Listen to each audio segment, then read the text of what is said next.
1978 से 1981 के बीच वीरेंद्र शर्मा जी गांव की आम समस्याओं को सुलझाने और निपटारे में लगे रहे। लेकिन तभी विवेकानंद केंद्र कन्याकुमारी द्वारा आयोजित एक कैंप में वो जम्मू कश्मीर गए। वहां उनकी जीवन की दिशा ही बदल गई।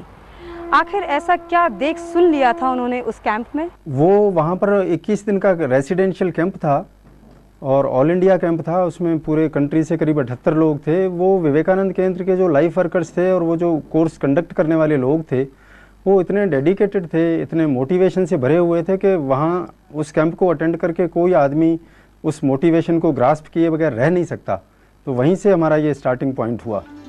कब कौन सा पल हमारी जिंदगी की लय और ताल को बदल देगा, हमें खुद नहीं पता। शर्मा जी के साथ भी यही हुआ। एक कैंप के दौरान उन्होंने पर्यावरण संरक्षण की अहमियत समझी और ठान लिया कि इस दिशा में कुछ करना है, वो भी बेहतर और उससे कमतर कुछ नहीं, और वो चल पड़े अपने रास्ते पर। अतिक्रमण से घिरी जमीन, झगड़ा झमेला होने की तमाम गुंजाइश, बात निकलेगी तो दूर तलक जाएगी।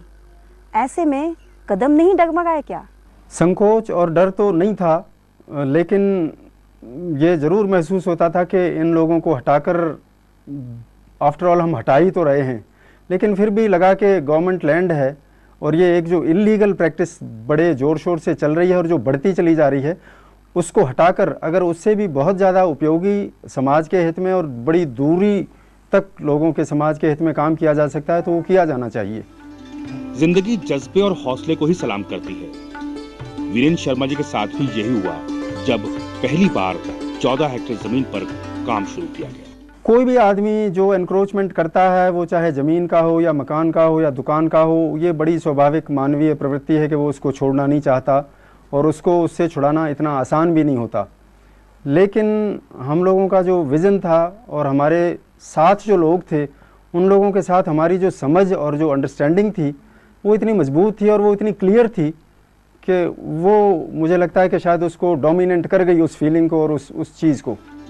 वीरेंद्र शर्मा अपने माता पिता की 10वीं संतान हैं, शिक्षित हैं। रसेल, स्वामी विवेकानंद, अरविंदो घोष, महात्मा गांधी से खासे प्रभावित थे। मैं निश्चित रूप से बिना किसी शक के ये कह सकता हूँ कि बर्ट्रैंड रसेल, विवेकानंद, गांधी और अरविंदो घोष की जो साहित्य था वो बेहद इंस्पायरिंग मेरे लिए रहा है। और 2 किताबों का तो मैं स्पेसिफिकली मेंशन भी करना चाहूँगा।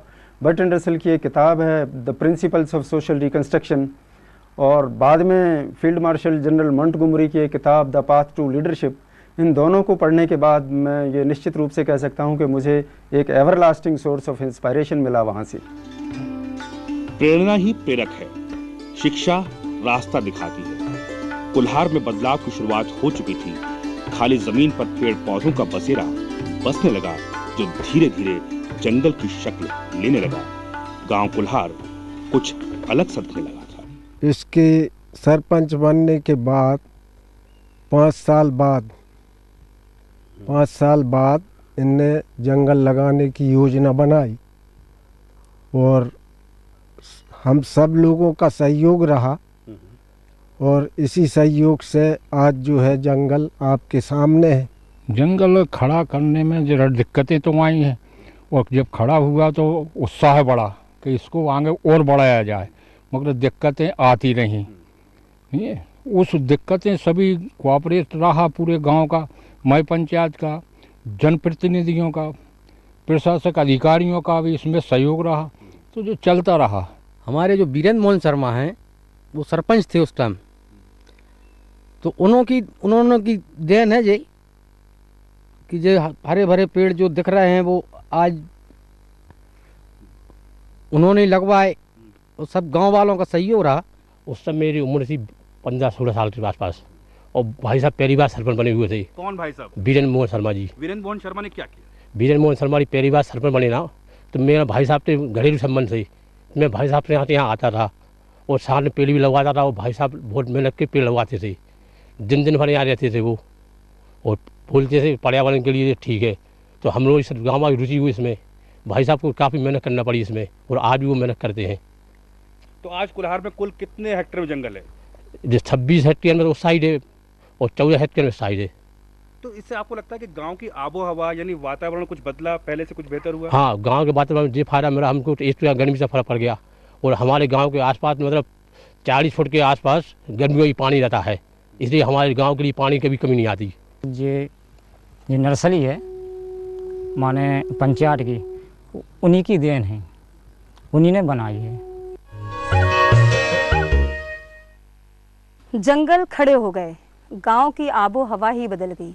सिंचाई खेती की बहुत बड़ी ज़रूरत है, क्या उस दिशा में कोई बदलाव आया? आपके इस प्रश्न का उत्तर मैं बहुत तकनीकी दृष्टि से नहीं दे सकता, लेकिन मैं मानवीय दृष्टि से ये कह सकता हूँ कि बच्चों में बेहद उसके प्रति रुचि आई है। कुल्हार का कोई घर ऐसा नहीं है कि जिसके आंगन में 2-1 पेड़ ना हो। कहीं ना कहीं से आदमी डायरेक्टली या इनडायरेक्टली उससे ज़रूर मोटिवेट हुआ है और ग्राउंड वाटर टेबल ज़रूर राइज हुआ है, क्योंकि 25-25 फुट गहरे तालाब 1-1, 2-2 एकड़ में अगर पानी भरेगा, कुछ लाखों मिलियन क्यूबिक फीट अगर पानी भरेगा, तो निश्चित रूप से कहीं ना कहीं वाटर लेवल तो राइज होगा ही।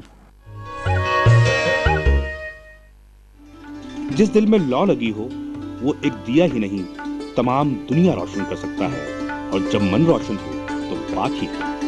वीरेंद्र शर्मा कुछ कर गुजरने की राह में बहुत आगे तक निकल गए। कुल्हार बेहतर और बेहतर कैसे बने?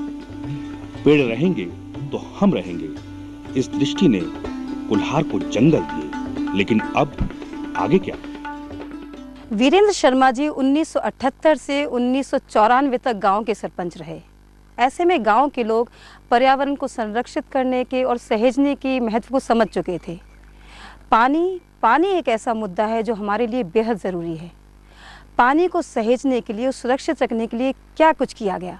ये एक बड़ा लंबा सिलसिला है। मैं 1978 में जब पहली बार सरपंच बना था तो हमारे गांव में 6 घरा करके एक बस्ती कहलाती है, वहाँ पर एक पुराना कुआं था जो कि गिर गया था, जिसको हम एक ब्लाइंड वेल कह सकते हैं। तो सबसे पहला काम हम लोगों ने ग्राम पंचायत में आने के बाद यही किया था कि उस कुएं को पूरे नए सिरे से खुदवाया, उसका टोटल फ्रेश रिकंस्ट्रक्शन किया। उसके बाद फिर धीरे धीरे जो गांव के आसपास नाले हैं, उन नालों पर छोटे छोटे चेक डैम और छोटे छोटे स्टॉप डैम बनवाने की कोशिश की गई। वो सरकार के अलग अलग विभागों से के माध्यम से वो काम करवाया गया। उसके बाद फिर हमारे जो ये पर्यावरण के प्रकल्प हैं, social forestry projects, 14 Hector, 26 Hector, 5 Hector और 10 हेक्टर, इनमें क्रमशः एक के बाद एक वाटर बॉडीज़ बनाई गई। मार्च 2010 में बीना से जिला इटारसी के बीच तीसरी रेल लाइन डाली जा रही थी। कुल्हार गांव में और आसपास खुदाई का काम शुरू हुआ। पंचायत को लगा कि ये गड्ढे रेन वाटर हार्वेस्टिंग के लिए बेहद उपयुक्त है। ऐसे में इन गड्ढों का इस्तेमाल बेहतर ढंग से हो सकता है। सोचने भर से बात नहीं बनती, सार्थक प्रयास ही काम को सफल बनाते हैं। अब रेल लाइन डल रही थी, अच्छी बात है, लेकिन इसके निर्माण कार्य के दौरान ऐसी क्या बात हुई जिसने कल्हार गांव को छोटे बड़े तालाबों की सौगात दी? पिछले करीब 25-30 साल से काम करते करते ये थोड़ा सा एक्सपीरियंस हो गया था, और अगर मैं बहुत कम शब्दों में कहूँ तो it was learning by doing.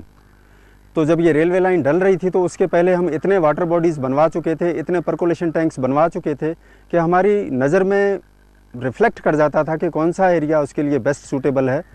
और मैं तो ये कहूँगा कि हमारे काम ने ही हमको सिखाया कि कहाँ कहाँ इस चीज़ की डिमांड है। तो रेलवे लाइन डलते समय रेलवे के कॉन्ट्रैक्टर से और उन अधिकारियों से हम लोगों ने रिक्वेस्ट की, गांव की वर्तमान ग्राम पंचायत के साथ मिलकर, गांव के वर्तमान ग्राम के जनप्रतिनिधियों के और गांव के बहुत से विचारशील लोगों के साथ मिलकर, कि आपको रेलवे के लिए बहुत हज़ारों क्यूबिक मीटर मोरम और कोपरा चाहिए। हमारे पास कुछ ऐसे स्पॉट्स हैं गाँव में जो कैचमेंट एरिया जिनका मैक्सिमम है, जिनकी स्टोरेज कैपेसिटी हो सकती है। अगर वहाँ पर काफ़ी गहरे आप लोग गड्ढे खोदें तो आपका काम भी हो जाएगा, आपकी रेलवे लाइन के लिए आपको मोरम मिल जाएगी और हम लोगों को बहुत हज़ारों घन फीट पानी इकट्ठा हो जाएगा। ये एक्चुअली हमारे मन में रेलवे लाइन डलने से 1-8 साल पहले से, जब रेलवे लाइन प्रोसेस में थी, तब से ही हम लोग आपस में गाँव में बैठकर ये चर्चाएँ करते थे कि जब भी ये मौका आएगा तो हम इसको बेस्ट पॉसिबल यूटिलाइज़ करने की कोशिश करेंगे। And we have done this.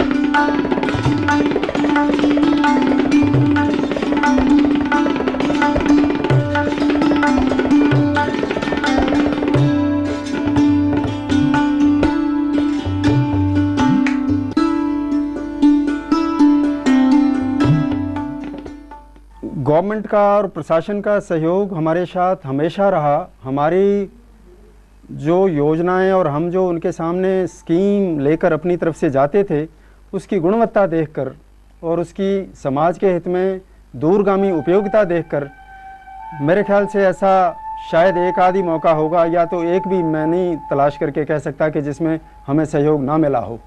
और अगर ये सारे काम हुए हैं तो ये उनके सबके खुलेपन से सहयोग के वजह से ही हुए हैं। उसमें प्रशासनिक अधिकारी भी हैं और राजनीतिक दलों के जनप्रतिनिधि भी हैं और गांव का हर खासो आम भी है। चंद ऐसे लोगों को छोड़कर जिनको हम थोड़ा नेगेटिव एलिमेंट्स कह सकते हैं कि जो हमेशा हर सोसाइटी में, इवन परिवारों में भी कई बार हुआ ही करते हैं। ये कहानी कहना ज़रा आसान है, लेकिन यथार्थ में कुरुक्षेत्र कोई भी हो, युद्ध कोई भी हो, लड़ना आसान नहीं। ये लड़ाई मन से लेकर बाहर तक पसरी हुई है और जीतता वही है जो मन को मना ले और जैसा चाहे वैसा कर दिखाए। लाख दिक्कतें मुश्किलें आएँ, लेकिन दिल में आस हो, कुछ करने का सार्थक विश्वास हो तो सफलता ज़रूर मिलेगी। शर्मा जी की कहानी हमें यही सब सिखा गई, यही दिखा गई।